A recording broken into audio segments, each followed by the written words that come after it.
When a group of officers mistakenly draws their weapons on an innocent black woman outside a grocery store, they expect submission, but what they don't expect is that she's not only armed, but trained, calm, and with credentials that demand immediate respect.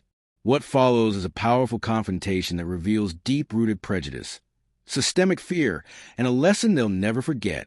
This emotionally gripping story is inspired by real struggles and honors the strength of black women who endure injustice, yet stand unshaken. It was a warm Wednesday morning in Atlanta, the kind that promised an easy, sunny day. Dr. Ayanna Fields had just wrapped her shift at the hospital, 14 hours of high-pressure trauma care. She had changed into a gray hoodie and jeans, tucked her ID in her pocket, and stopped at a local grocery store to grab orange juice, almond milk, and a rotisserie chicken before heading home to her German shepherd, Cairo. To any stranger, she was just a tired black woman with bags under her eyes and a quiet gait of someone who'd saved lives overnight. But what no one could see was a 9mm Glock 19 securely holstered under her loose-fitting hoodie. Legal, registered, and part of her training as a former Army field medic turned trauma surgeon. Ayanna was more than prepared to protect herself, mentally, physically, and emotionally. She parked near the store side lot, a quieter corner with some shade. The parking lot was half full, the store calm. Nothing seemed out of place, until everything went wrong. As Ayanna shut the door to her car, her keys still in hand, a shout broke the air like a firecracker. Hands where we can see them. Now! Her instincts kicked in before logic could catch up. She didn't move fast, didn't reach. She slowly turned toward the voices and found herself staring down the barrels of 3 drawn guns. 2 white officers, 1 Latino, all dressed in standard blue with tactical vests. Their hands gripped their weapons tight, knuckles pale. Their faces? Grim. One was shouting into a radio. Another had already taken a shooter's stance. They were aiming at her. For half a second, Ayanna stood frozen, not in fear, but in stunned clarity. She raised her hands just slightly, her voice calm but firm. "I haven't done anything. You're making a mistake." "Step away from the vehicle." "Now!" the taller officer barked. "We have reason to believe this vehicle was involved in a felony incident." "Step away." Ayanna frowned. "I'm driving a 2018 gray Honda Civic with hospital parking stickers. I just got off shift. This is a mistake." "Step back," the shorter one screamed, his hands trembling slightly. "Turn around, hands on the hood." Ayanna had faced war. Blood-soaked uniforms, medevac trauma, crying civilians. She had been dropped behind enemy lines to stabilize wounded soldiers under fire. She had survived racism in med school, sexism in the military, prejudice in job interviews. But never had she stared down 3 guns on American soil in a grocery parking lot, because she was black and armed, and that fact alone terrified them. The training took over. Calmly, she spoke, slowly moving her hand toward her pocket. "I am armed. I have a legal concealed carry license. I'm going to show you my permit and badge now." "Don't move your hands," one of them screamed, eyes wide with panic. Another officer flinched. "I'm Dr. Ayanna Fields, trauma surgeon at Grady Memorial, former U.S. Army combat medic. My badge is in my left pocket. My firearm is holstered under my hoodie on the right hip. I am not a threat." The words were surgical, measured, practiced, undeniable. And in that moment, everything changed. The taller cop stepped forward cautiously, weapon still half raised. "Ma'am," slowly, "can you show me your ID?" Ayanna nodded once and slowly retrieved the ID badge with her name, hospital title, and Department of Defense veteran tag. He took it, read it again, and froze. "Doctor," he muttered. His voice cracked. She nodded again. "I need you to de-escalate this.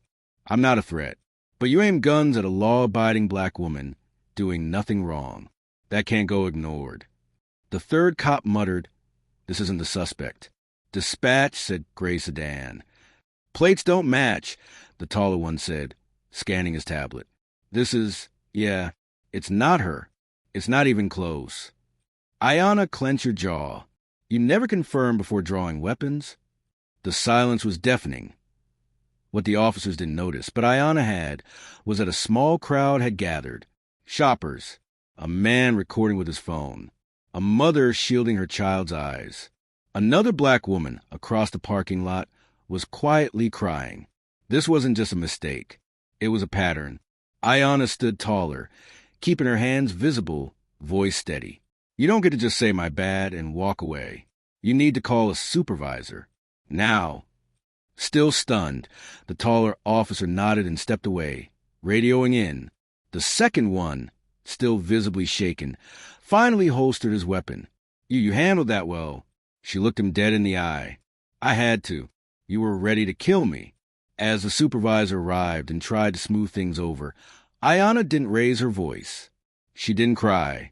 She didn't rant. But she gave them a statement. She gave the crowd her name. And she made one quiet promise to herself.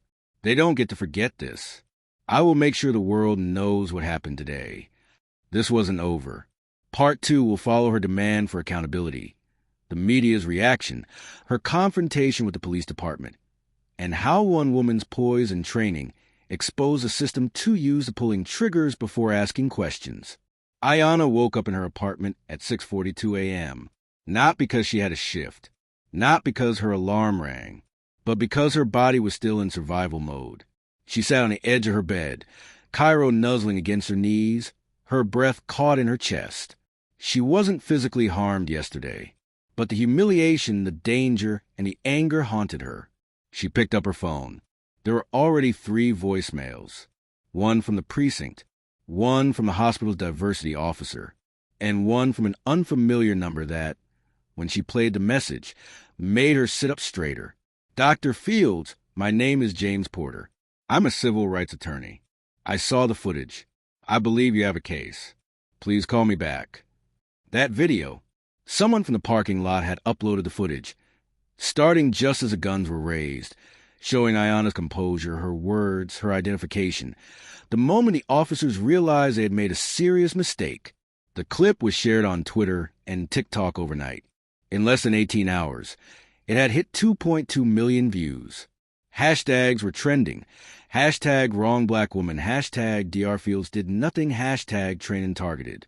Ayanna didn't want to be famous. She wanted to be respected. But she understood power when it came, and she refused to let it slip by. The official response was insulting. We regret the unfortunate misidentification incident involving Dr. Fields. Our officers acted in accordance with protocol based on the information provided by dispatch. We appreciate Dr. Fields' cooperation. Cooperation? Ayanna muttered bitterly, as she read it aloud during a virtual Zoom with attorney James Porter. You didn't cooperate, he replied. You survived. That's not the same. He leaned in. We need to take this public. Full press conference. Lawsuit. I don't just want an apology. We want reform. Body cam policy. Racial bias training. Mental wellness evaluation for officers who reach for their guns before their radios. She nodded. Let's do it. 2 days later, standing behind a podium in a crisp navy blue suit, flanked by her attorney and surrounded by journalists, Dr. Ayanna Fields made her first public statement. I am a doctor, a veteran, a law-abiding citizen. But none of that mattered when I was seen as just a black woman in a hoodie. Guns were drawn before names were asked. And while I walked away from that encounter, many do not. This is not about me. This is about a broken instinct, a system where fear is racialized and training is ignored. I have saved lives in operating rooms. I should not have to fear for my own life in a grocery store parking lot. The room went silent. Then, applause. The next morning, she was on the front page of the Atlanta Journal-Constitution. Of course, the backlash came fast. Why didn't she just comply? She was probably reaching for a weapon. She made them nervous. But the overwhelming wave was in her favor. Medical associations released solidarity statements. Veteran groups reposted her speech. Even high-ranking members in Congress sent her messages of support. The mayor reached out. The hospital hosted a town hall. And in the middle of it all, Ayanna stayed poised. Her voice never cracked. Her story never changed. 2 weeks later, she sat across from Police Chief Bernard Waller in a private meeting brokered by the mayor's office. He was older, worn, and trying hard to maintain control. Dr. Fields, he started, I deeply regret what occurred. Chief Waller, she interrupted. With respect, regret doesn't change procedures. I want action. He blinked. You're asking for a review of. I'm demanding an overhaul, she said. Your officers never confirmed plates. They had no physical description beyond a color. 3 weapons were aimed at my head, in public, without protocol. That's not a mistake. That's a culture. He sighed. We're under pressure. Our officers are afraid. The city's not easy. I was in Afghanistan, under fire. I know fear, she said, her voice steady. But I also know discipline, and your department lacks it. He didn't respond right away, but he nodded slowly. We'll open an internal review. That's not enough, she replied. Do it publicly, or I'll keep speaking until it is. By month's end, a policy review was announced. 2 of the 3 officers were placed on paid administrative leave pending investigation. Ayanna's lawsuit moved forward. The department was forced to publicly acknowledge the body cam footage, which, after legal pressure, was released to the public. It confirmed everything. Ayanna had never flinched, never posed a threat, but they had approached with lethal readiness, without proof or caution. One Sunday morning, Ayanna spoke at a community center, not as a victim, but as a leader. Black women are too often silenced or softened, told to be grateful they weren't harmed. But silence is not peace. Survival is not justice. If I had been 20 years younger, or less trained, or less calm, would I be here today? That's the reality too many face. That's the truth I won't let fade. A girl in the front row, about 15, whispered to her mother. She's like a real-life superhero. Ayanna smiled softly, but she knew the truth. She wasn't a superhero. She was a human being who refused to die quietly. Subscribe for more powerful real-life inspired stories. Justice, dignity, truth.